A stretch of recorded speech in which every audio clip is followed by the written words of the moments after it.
question I had on top of that was, when did you start like affirming yourself as a poet? Like, taking on the identity, or like, do you still struggle with that? What does it mean to be a poet? Yeah, wow. Ooh, that's lots of questions in one. So I created the concept of me being a poet when I started to share videos online of spoken word. I call myself Winnie the Poetry Lass because I love Winnie the Pooh. It's so beautifully metaphorical, and my nickname at home is Winnie. And so that was like the name, but I don't think I would have ever created that sort of name that then makes me feel like I have an identity if it weren't for social media. I think, God, what's the second part of that question? Second part of the question. What is poetry? What is poetry? What does it mean to be a poet? What does it mean to be a poet? What does it mean to be anything? Right. That's such a poet's answer. What does it mean to be anything beyond a job title? You know, I've always had labels my whole life. Like, I've always been like the ballet one, or the tall one, like, or the posh one, you know. And I don't love it. I don't love labels, but owning your art. I mean, because, you know, actors have this a lot. You know, what does it mean to be an actor? Does it mean you're booking work? Does it mean you're famous? Does it mean that you're doing an Amdram play? Or does it mean that your favorite hobby is learning monologues and performing them to your cat? Like, is that an actor? Like, I think it's the same with poetry. I think if you write poems, you're a poet. Full stop. I wouldn't go as far as say that if you like to read poetry, you're a poet, but because I think to be a poet, it is the act of creating that kind of art. And I would call it art, but yeah, I think to be a poet is to feel a lot about something and decide to write it down in a way that enhances the depth and the meaning, or translates it into something that forms an image for others or yourself. I agree with that. I think the reason I asked that question, right, is it's twofold. First off, I feel there's a tension amongst people who write, because you are right. To be a poet is just to feel something and trying to like communicate it. That's such a human thing. Like, everyone can do that. Everyone literally can do. No, I do think anyone can do it. And so it's like a lot of people have a very cynical attitude towards poetry. A lot of people. I think that is because it's traditional. I think poetry has a very traditional, and I think it's associated with the poets. You know, with kind of and like, you know, people go, oh yeah, roses are red, violets are blue. But like, I guess that I can't even imagine. I'm sure there must have been a time when I felt like that. Yeah. But then I also used to write little rhyming couplets in birthday cards for my parents when I was a kid, like, because I'm eccentric like that. Like, I'm about it like that. I'm a poet like that. You know, like, I don't know. I haven't had many people questioning the term poet, to be honest. I haven't. I'm improvising all this right now. Like, this is new stuff for me to talk about. I haven't talked. I'm blabbing now. No, please go on. Keep going. I haven't talked much about my poetry with anyone. Yeah. This is the first full-length conversation I've ever had about it.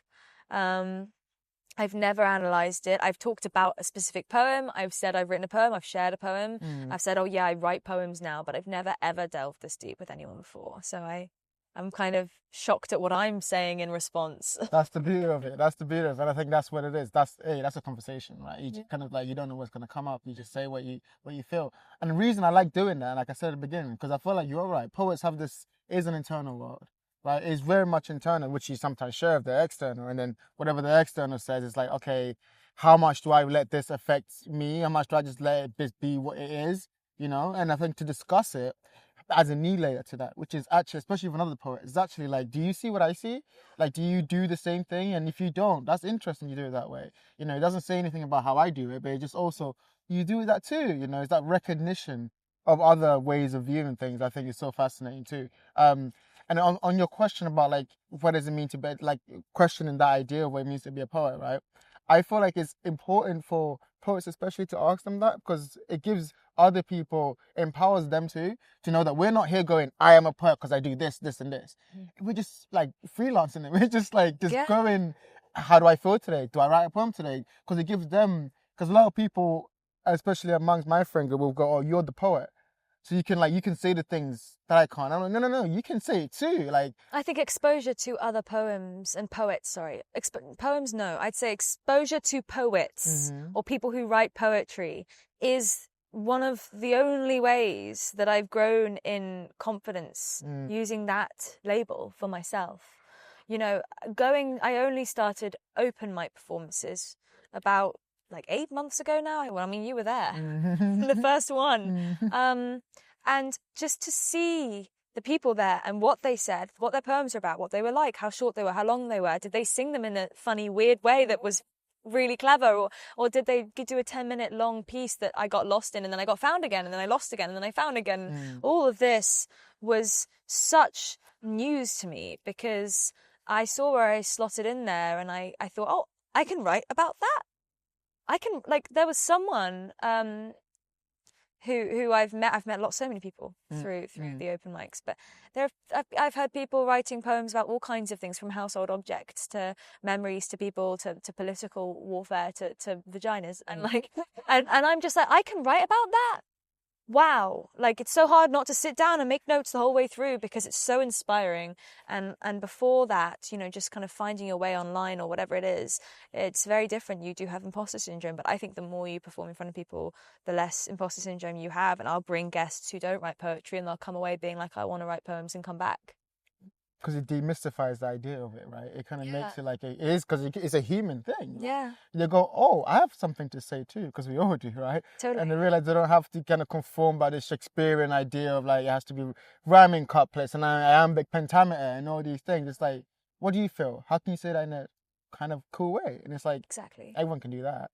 Yeah, and it's so, like all these things, it's so subjective, and like, you know, sometimes you're not gonna relate to or get or even like things that you hear, and then suddenly there'll be one thing that you hear and you'll be all in and you'll just feel, oh my god, and you'll feel speechless and you'll feel that kind of water filling up through your chest and the pressure's increasing, and suddenly, you know, and you never know. But I think there is that respect.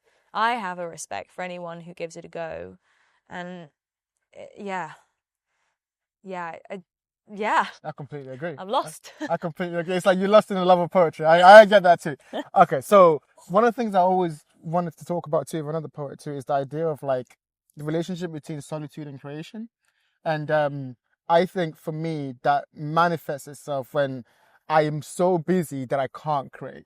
I'm also busy with life that I have all these ideas that I want to write down and like really like unpack, but it's like I don't, unless I like my life comes down a little bit and I'm like taking a long walk, I've got nothing to do, and then my mind will just kind of like start like structuring it a bit more, and then I can sit down and be like, okay, or like that feeling, allow that feeling to come up. We were talking before about like I need to write this poem, you know, and I think it's such an interesting thing because that dichotomy of that relationship is always something that I always struggled with, you know, and I also saw you right on your on your Instagram, you posted this thing about freelancing and being on Witness, and I really loved that. It's one of the things that you say that I relate to so much. But yeah, you were like to freelance is to be on Witness, and you had this example. You had this poem talking about how you were like kind of like watching people watching almost, but in such a poetic way. It was beautiful. But it was like, yeah, you keep, am I this person? Am I this person? And I related to that, being of the world but not in the world, you know. And it's like you can see things that most people would just, you know, walk past by, but you have the vision, you have you're the witness to it. But yourself is not, you're not witness. You kind of remove the self from the poem, and the poem becomes an expression of what you can see. Talk to me about that. Where did that feeling come from? First off, of like being on Witness. What does that mean to you? I love what you say. I love what you say about the solitude thing. I have so much to say about that too. But I think